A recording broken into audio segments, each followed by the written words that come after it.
लोकसभा चुनाव के मद्देनजर आदर्श आचार संहिता का पालन कराने और मॉनिटरिंग करने के लिए टीमों का गठन किया गया है। तो वहीं फ्लाइंग स्क्वाड की टीम भी चुनाव को निष्पक्ष और शांतिपूर्ण तरीके से संपन्न कराने के लिए तैयार हो गई है। देखिए रिपोर्ट।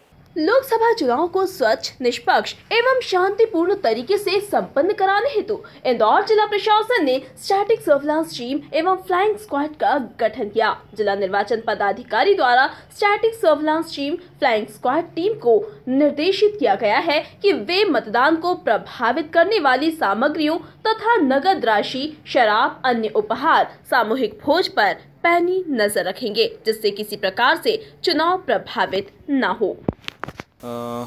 आयोग के निर्देश अनुसार CVGIL ऐप है वो 18 मार्च से लाइव हो जाएगा और निर्देश ये हैं कि हमें प्रत्येक विधानसभा क्षेत्र में 3 फ्लाइंग स्क्वाड बनाने हैं। हमने अपने फ्लाइंग स्क्वाड बना के उनकी ट्रेनिंग भी करा दी है। हमारे अधिकांश जो टीम मेंबर्स हैं उन्होंने जो CVGIL ऐप है वो डाउनलोड भी कर लिया है।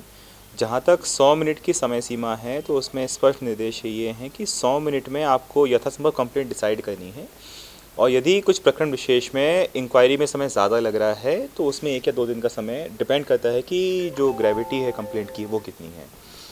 तो बट ये है कि शिकायत 100 मिनट के अंदर एटलीस्ट हम लोग संबंधित जो जांचकर्ता अधिकारी है उसको भेजते हैं। नहीं, क्योंकि जो निर्वाचन का जो संचालन होता है वो आयोग के निर्देश के अनुसार ही होता है और जो निर्देश यही हैं कि जो कमेटी है वही सक्षम है निर्णय लेने के लिए। कमेटी के बैठक रोज़ हों और इस तरह के प्रकरणों में निर्णय जल्दी लिया जाए, इसके हम लोग प्रयास करेंगे। तो वहीं इंदौर जिला कलेक्टर लोकेश कुमार जाटव ने मीडिया से चर्चा के दौरान कहा कि चेकिंग के दौरान नकदी राशि की यदि एंट्री बताई जाती है तो उसे तत्काल छोड़ दिया जाएगा। साथ ही व्यापारियों के साथ नकदी की सही जानकारी देने पर कोई आपत्ति नहीं ली जाएगी। हमारी जो FST टीम्स की हम लोगों ने ट्रेनिंग पे इस पर विशेष जोर इसी बात पे दिया है कि अनावश्यक किसी व्यक्ति को चेकिंग के नाम पे परेशान ना किया जाए। हमारे प्रत्येक जो FST के मेंबर हैं उनका व्यवहार कर्टियस हो और उनके व्यवहार किसी भी तरह से अशोभनीय ना हो। दूसरा, जो मेन जो फोकस है, जो जोर इस बात पे होना चाहिए कि जो ट्रांजैक्शन पकड़ा है वो वैलिड है या उसके प्रॉपर ट्रांजैक्शन डिटेल्स हैं या नहीं हैं। नॉर्मल कारोबार का जो कैश है या जो लेन देन का कैश है, अगर उसके पास, जो व्यक्ति के पास अगर प्रॉपर डॉक्यूमेंटेशन होता है, रिकॉर्ड होता है, तो ऐसा कैश सीज़ करने की आवश्यकता नहीं है।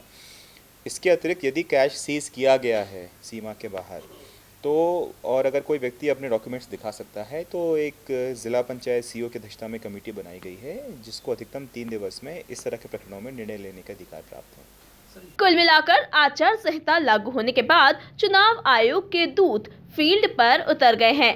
बता दें कि आचार संहिता के दौरान फील्ड में 50,000 से अधिक नगद लेकर चल रहे हैं तो पैसे का उपयोग बताना होगा। अभ्यर्थी या उसके अभिकर्ता या फिर दल के कार्यकर्ता वाहन, पोस्टर, चुनाव सामग्री जिसका मूल्य 10,000 से अधिक हो या जिसका उपयोग चुनाव प्रलोभन के लिए है तो फ्लाइंग स्क्वाड कार्रवाई करेगा। Bureau report, MP news, Indore.